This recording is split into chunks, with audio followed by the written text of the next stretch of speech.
میں نے اس طرح کی چیزیں پہلے کبھی نہیں دیکھیں۔ کیا تم سمجھتے ہو کہ دیوانے لوگ جو کشتی میں ہیں اس بات میں حق بجانب ہیں کہ خدا ہر ایک کو اس کے گناہ کے باعث مارنا چاہتا ہے؟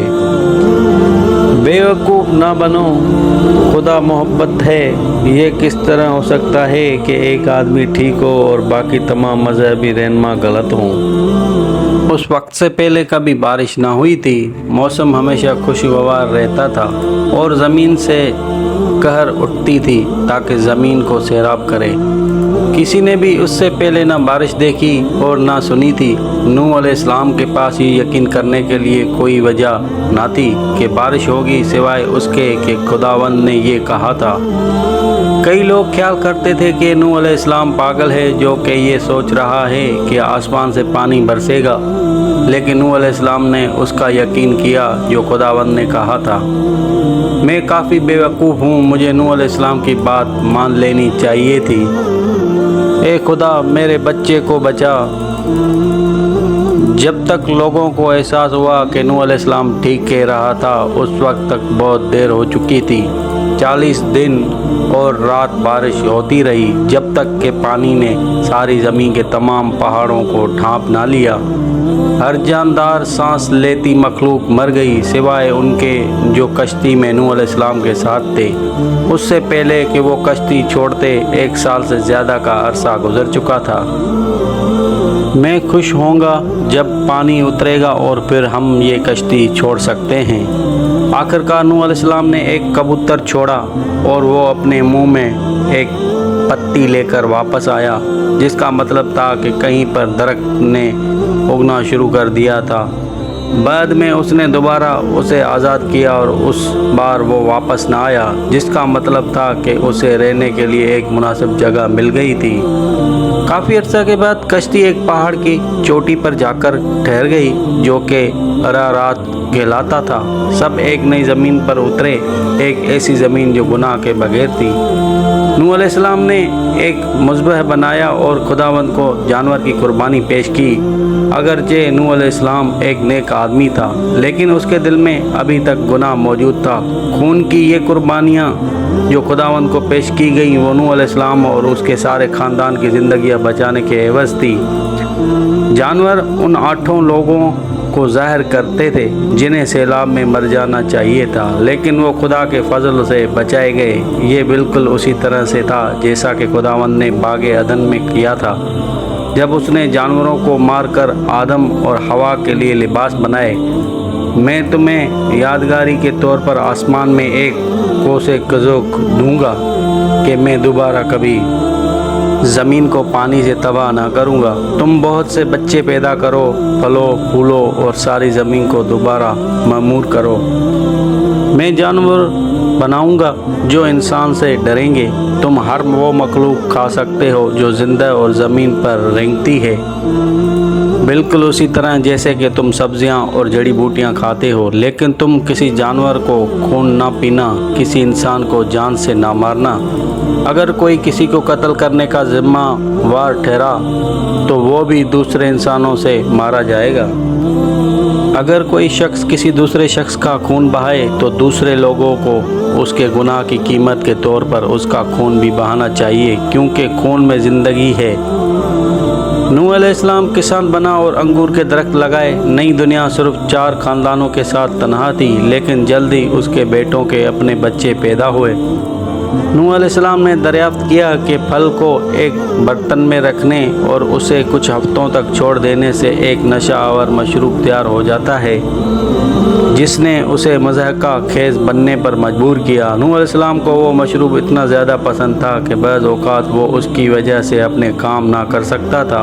وہ نشے میں دھت کر گر جاتا، اس وجہ سے اس سے ایسی حرکتیں سرزد ہو جاتی جو خداوند کو ناپسند تھیں۔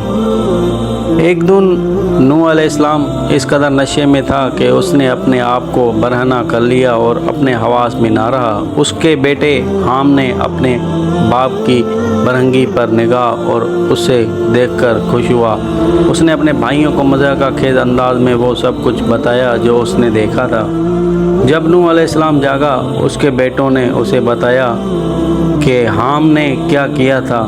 تیرا بیٹا کنعان اور اس کی نسل تیرے بھائی سمے کی نسل کے غلام ہوں گے۔ کئی سالوں بعد یہ پیشن گوئی پوری ہوئی، کنعانیوں نے فلسطین پر قبضہ کیا اور آخرکار یہودیوں کے غلام بنے۔